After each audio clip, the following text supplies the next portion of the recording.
Attention real estate investors, I have figured out a way to double or triple your cash flow. And that is not an exaggeration. Come on, let's get into it. A number of years ago, I actually developed a software that analyzed the cash flow on every single property that came on the local Butte County MLS. But as time went on, I started to realize something. That as the real estate prices appreciated in value, the cash flow became harder and harder to gain. Now, if you could go back about 10 to 15 years, it was a totally different story. Cash flow was abundant. You could buy an 8% cap rate property, get debt at about 5 to 6%, and you would cash flow on day one very easily. Just about everyone who bought property in the last 10 to 15 years really made a good return on their investment. But just like everything in life, things change. They don't always stay the same, and the investment landscape has definitely changed in those past 10 to 15 years. And one of the key metrics that I've seen change is that the cap rates and the interest rates have inverted. Now, in buying real estate, you want your cap rate higher than your interest rate. That way you're making money on other people's money. But when these two percentages get inverted and the cap rate is lower than the interest rate, cash flow can be a very, very difficult thing to come across. In addition to this, we've had massive inflation in the past couple of years. Insurance rates, particularly in some areas, have doubled or even tripled on the property. Also, we've seen major inflation in the last couple of years, and this is particularly true with insurance. Insurance rates in certain areas have doubled or even tripled. This also, along with the inflation for maintenance and repairs on a property, and your expenses can seem to rise faster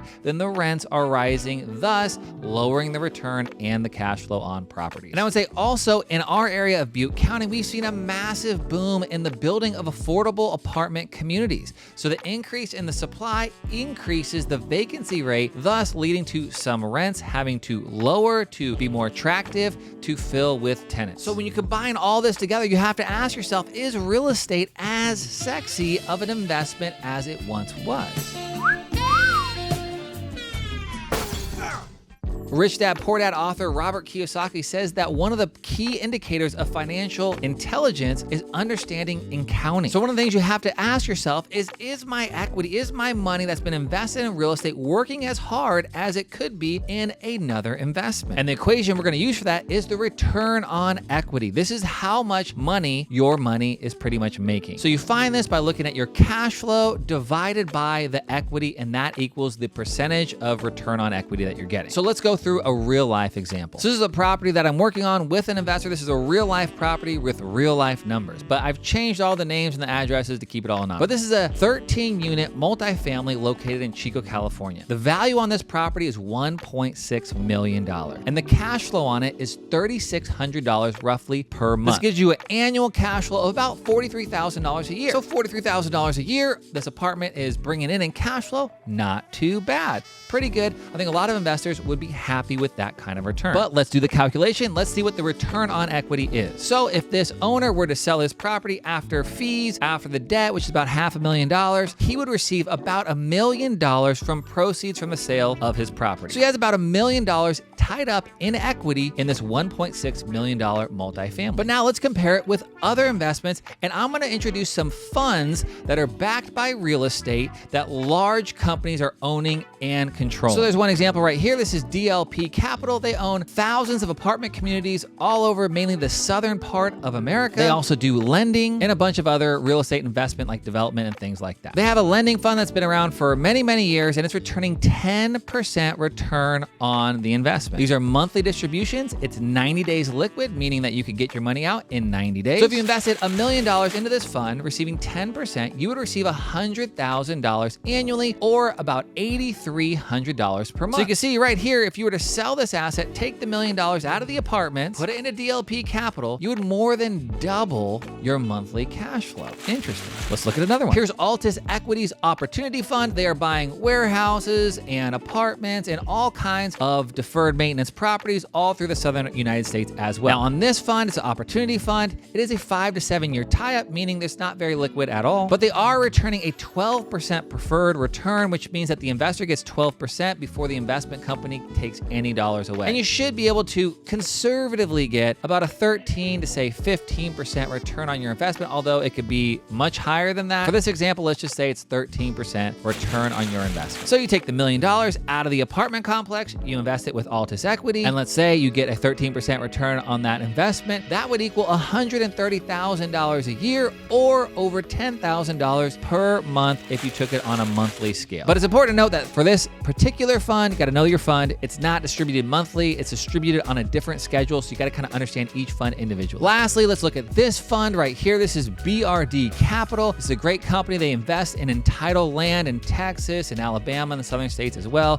where populations are really growing. There's a lot of development. Now, this fund returns between 15 and 16%. These are quarterly distributions with a 2-year tie-up, meaning you have to invest your money for at least 2 years. So let's say, for example, you took the $1 million out of the apartment complex, you invested it with BRD land, you got 16% return, quarterly distributions with a 2-year tie-up, you would earn $160,000 a year, or $13,000 per month. It's those types of return, once you get in the 5 figures per month, that can give you time freedom, location freedom, you can live wherever you want, and financial freedom as well. You don't have to work, possibly if you have a budget that is, obviously less than your income. But there's a drawback, and here's where most people get stuck, is that the apartments and the commercial real estate that they own has been depreciated so much that if they were to sell that asset, they would get completely crushed by capital gains taxes. And the traditional thought is to avoid capital gains taxes, you would do what's called a 1031 exchange, but you'd have to go into more real estate. You could not trade into funds like the funds I've discussed. But here's where my friend Brent Schwartz comes in. He is the founder and CEO of Capital Gains Tax Solutions, and he uses what's called a deferred sales trust. It's another method where you could defer 100% of your capital gains without using a 1031 exchange.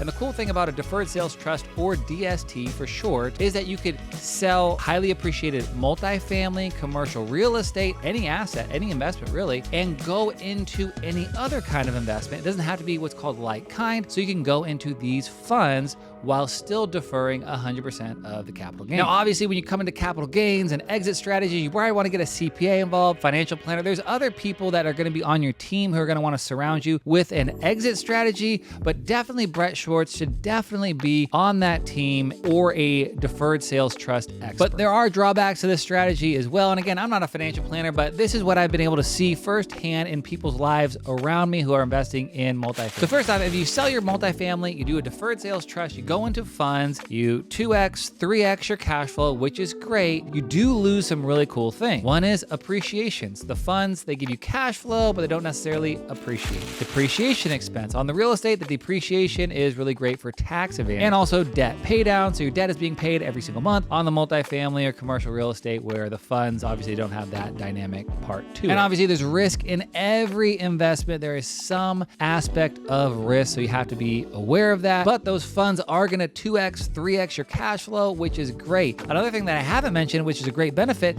is these funds are really, really passive. So you're releasing control, but if you release that control, you also release all of your job responsibility. If you have a property manager, or if you manage yourself, your real estate, there are always problems that are always coming up. If you own apartments or duplexes or fourplexes or whatever, you already know this. Even if you have a property manager, they're going to call you. Do I repair the refrigerator? Do I replace the refrigerator? You're going to wonder, why are my units vacant? Why is this not rented? Are the rents too high? Are the rents too low? You're constantly managing the manager. You owning that real estate is, in effect, not exactly 100% passive. You are still having to manage this, whereas this is truly a check that comes in the mail. That fund is going to control those assets, but they're also going to relieve you of the responsibility of owning those assets and giving you just a check in the mail, which is, to some people, pretty nice. So in the end, if you own real estate, if you own apartments and commercial real estate, if you have a lot of equity,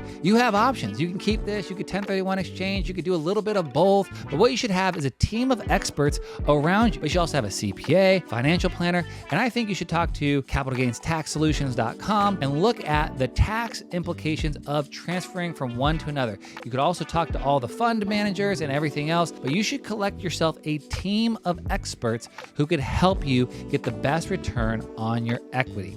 And I can help you, point you in the direction of those experts. So what do you think? Have you ever done a deferred sales trust 1031 exchange? What do you see? What are the holes in the strategy here? What are the pros? What are the cons that you see? Go ahead and leave your comments in the section below. Thanks so much.